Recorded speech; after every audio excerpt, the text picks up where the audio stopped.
There was a time when planks were all the rage, the hot topic. Thousands of plank videos being pumped out. International plank warriors going head to head. Then someone said, planks aren't functional. And that was the end of that. Suddenly they went from rad to fad. And a boring one at that. I mean, who wants to prop yourself up like a statue for time? This isn't performance art. Don't be a plank. Be the tree. And doing it? Mind-numbing. It's worse than watching your lycra shorts dry on the radiator. They weren't dynamic. I don't just mean exciting. With no movement, they were seen as having a low translation to anything useful. For strength athletes, it all became about farmers' carries. But you're not a plodder, you're a player. Damn right I'm a player. And farmers are charmers. Hey, good looking. Planks get skanks. Well, being the strongest doesn't make you the fastest. But planks practice being frozen, like a deer in the headlights. I'm not roadkill. Victory comes to he who moves. Abs. Look, the fastest sprinters have a ground contact time of about 1/10 of a second. Imagine a second, split it into 10. One of those. When you walk, the ground contact time is over half a second on average. That's 5 to 6 times longer. Think it's going to get quicker when you add weight. So how is that a great translation? And I know athletes love doing sit-up variations. They'll spend 15 to 20 minutes doing their killer ab circuits. But by 3 minutes on a plank, they've gone stir crazy, think they need a trip to the whack shack. But think it through. When you're running, do you want your midsection herking and a jerking like you're some kind of body popper on a music video?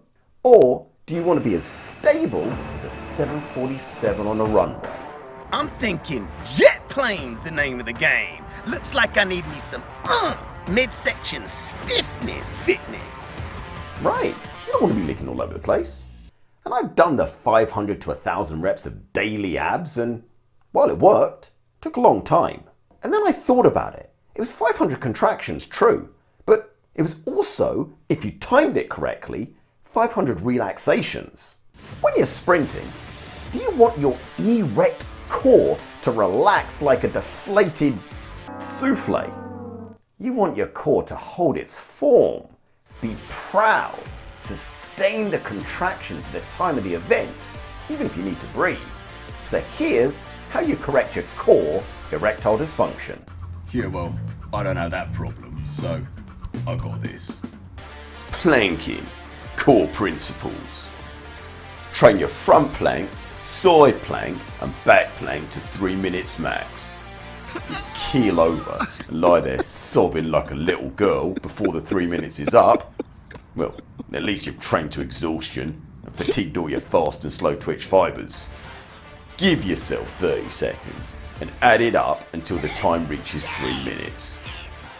Once you've reached 3 minutes in one go, congrats, you've reached level 1. Now, dry your eyes with your embroidered lace hanky and move to level 2. And let me add this. If you're sprinting anything from 60 meters to 5k, dedicate some time each week to holding weighted planks. Advice is to work up to 50% of your body weight for up to 90 seconds. That'll act as sealant to any cracks in your canister. When sprinting, there are plenty of energy leakage points.